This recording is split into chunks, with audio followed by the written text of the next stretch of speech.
street skateboarding exists as it does now because of Rodney Mullen. Rodney Mullen invented all of the modern street skating tricks. I mean, he's the godfather of all that's current.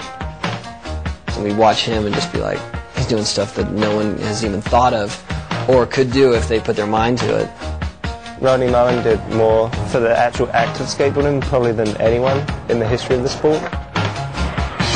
By constantly pushing the realm of what is possible, Rodney Mullen has permanently changed the sport of skateboarding.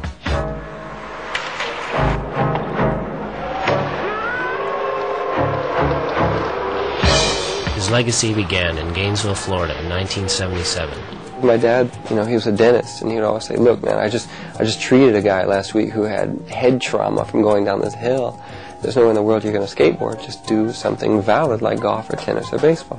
But one night, I came down crying, and could I please, just one last chance, So he goes, "Okay, but only if you wear full pads, and the first time you get hurt, you have to stop." So New Year's Day, the surf shop was open, and I went there and got my first board.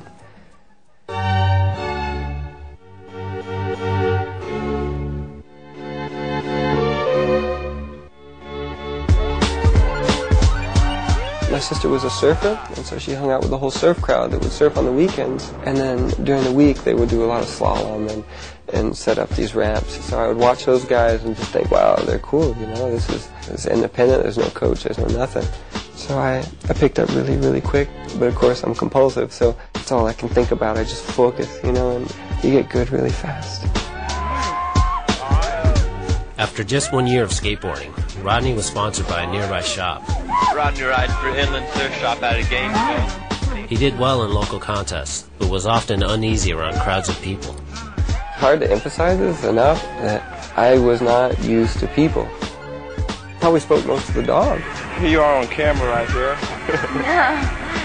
I didn't get to catch your freestyle. What place did you get? I was tied for third with that little GNS guy. All right. Skateboarding is something that is so it talks to me. It's an interaction with something almost, alive. It's because it changes according to you, and that's it. It's my friend. Yeah. At age 11, Rodney's family moved to a farm outside of Gainesville, Florida. With the closest neighbor 2 miles away, Rodney lived in near isolation, but this only served to encourage his obsession. The rural environment began to shape Rodney's skating into a more specialized form, using only flat ground. This later became known as freestyle. It's just the cows in the three-car garage. If that's your only world, So, okay, what can I do with this? So freestyle kind of came from that, but freestyle wasn't really defined at that time.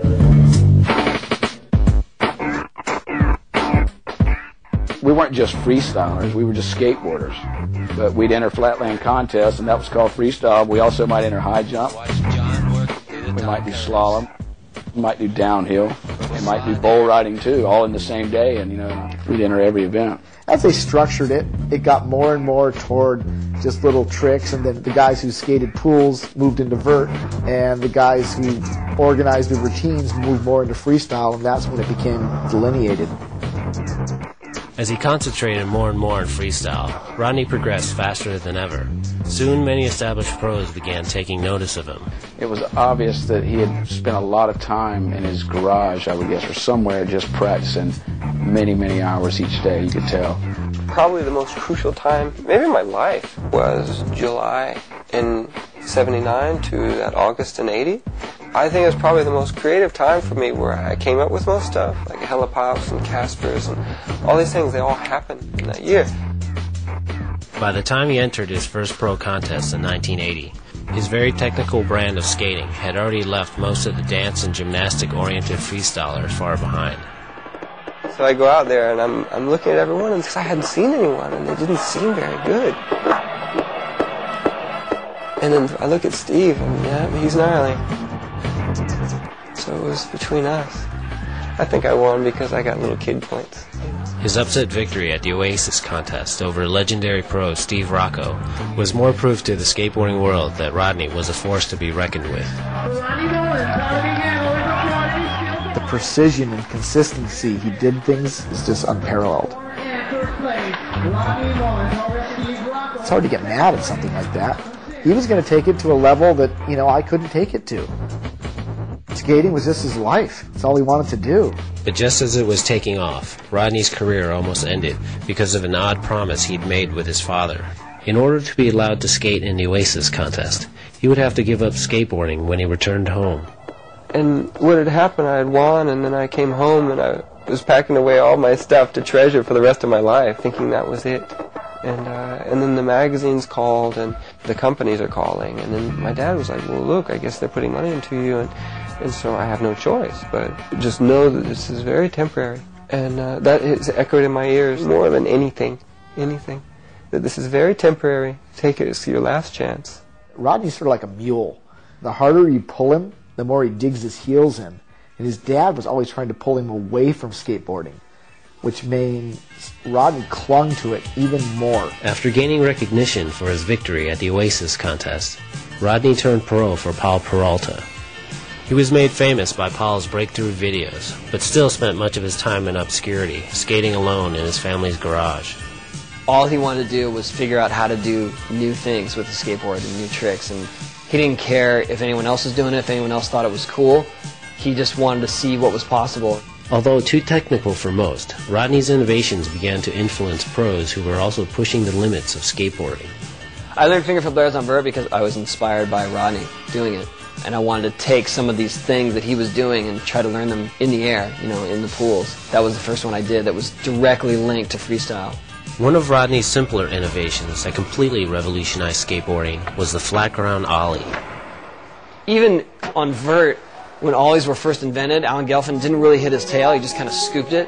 And so when we would try to mimic that on the street, we would just do it without hitting our tail and barely get anywhere, and Rodney figured out how to snap it and pop it up. I'm sure that he was the first one who ever did a flat ollie that was over like 6 inches.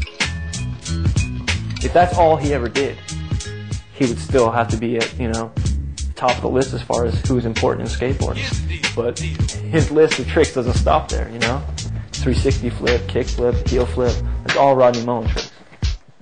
It's crazy because I never knew. I thought Jason Lee invented the 360 flip, But I didn't know to watch a video 10 years before that and see the first one. I've come to learn it, a couple of years ago that Rodney Mullen invented every trick that I know how to do.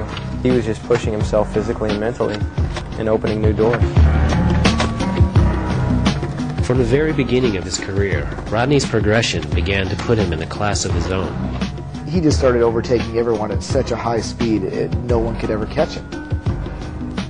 He was the first skater that I'd ever come across that was committed to his craft, dedicated to it, believed in practicing, believed in going out and getting better. The thing that's amazing is just the fact that he wouldn't be just holding back and doing just basic tricks to win the contest. He'd be doing stuff that no one had ever seen before and doing it consistently. By the late 80s, Rodney had gained popularity with a more mainstream audience. He was the star of parades, international tours, and even appearances on television. Remember in '86 was when it was really dawning on me that skateboarding was big. And then I go on tour, and everyone, there's so many people. And I'm just like this pet on parade. That was the weirdest thing about skateboarding, not so much being a star, but just being surrounded by so many people that were looking at you. And tonight he's here on our stage to demonstrate some of his truly incredible skateboarding skills. So please welcome skateboarder extraordinaire Rodney Mullen.